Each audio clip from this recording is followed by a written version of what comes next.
Il arrive que certains conjoints remarquent parfois avec amertume que leur union n'est pas aussi idyllique qu'ils la voyaient au début. Ils peuvent alors se demander si Dieu voulait vraiment pour eux de cette épouse ou de cet époux. La Bible dit dans Genèse 2, 24 ceci, c'est pourquoi l'homme quittera son père et sa mère, et s'attachera à sa femme, et ils deviendront une seule chair. Bien-aimés, face à une telle situation, posez-vous premièrement la question de savoir si Dieu était à l'origine de votre union. Avez-vous pris le temps de demander à Dieu de vous aider dans le choix de votre conjoint? Si vous avez été guidé par Dieu, alors remettez votre couple entre ses mains. C'est vrai que l'on peut avoir à un certain moment, des doutes et des questionnements intenses qui peuvent vous amener à tout remettre en question. Le diable qui n'aime pas la paix, va toujours rôder autour du couple pour y apporter la zizanie. Ce qui va faire qu'en observant vos conjoints, certains peuvent se demander à un certain moment, quelle était la volonté de Dieu pour eux? Dieu était-il réellement à l'origine de ce mariage? Voulait-il vraiment pour moi ce conjoint ou alors j'avais mal compris ce qu'il m'avait dit? Si on ne peut pas répondre à cette question tout de suite, ce qu'on peut affirmer avec certitude, c'est qu'avec Dieu, il y a la volonté parfaite et la volonté permissive.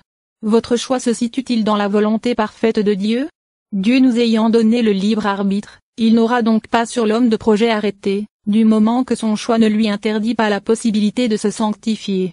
Dieu n'est-il pas un bon père de famille? Or, un bon père de famille n'est pas celui qui a concocté pour chacun de ses enfants un projet tout cuit. Il serait malvenu qu'il dise à l'un, tu seras médecin comme moi, ou à l'autre, tu épouseras la personne que j'ai choisie pour toi. Certes, les parents ont le droit d'avoir des désirs pour leurs enfants. Il est même indispensable qu'ils en aient, pour que les enfants soient convaincus qu'ils sont objets de sollicitude et guidés dans un réseau de possibilités qui sont valables. Mais de tels désirs ne sauraient devenir des ordres, qui ne respecteraient plus la personnalité originale de chaque enfant.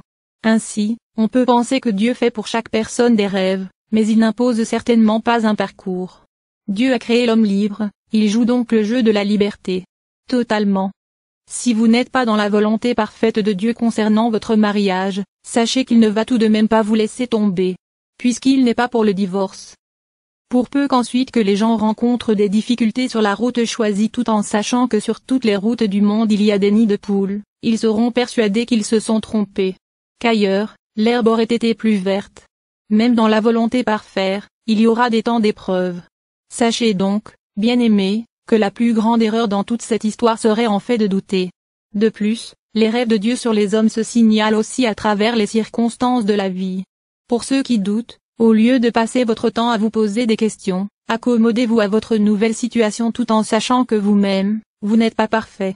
Certes, cette personne ne correspond peut-être pas à cet idéal de conjoint que la personne attendait. Quel homme ou femme n'a pas rêvé d'un mariage idyllique où la communion des cœurs s'exprimerait par des échanges merveilleux, notamment au plan spirituel, où l'on ferait tout ensemble, depuis le petit déjeuner jusqu'à la prière en commun. Qui n'a jamais rêvé du conjoint parfait? Qui n'existe pas. Mais l'essentiel n'est pas là. L'essentiel est de pouvoir penser qu'avec ce conjoint tel qu'il est, et en dépit de ses propres imperfections, on peut faire une route ascendante et belle, qui prépare aux noces éternelles, les seules qui ne déçoivent jamais. Sachez pour finir que, l'important n'est pas d'avoir fait le bon choix, mais de faire que celui qu'on a fait devienne le bon. Donc à un moment de doute sur le conjoint choisi, ce que Dieu demande, ce n'est pas de rêver d'une autre route, mais de bien réaliser que, depuis qu'on a reçu le sacrement de mariage, la personne qu'on a épousée est désormais notre vocation. Soyez bénis.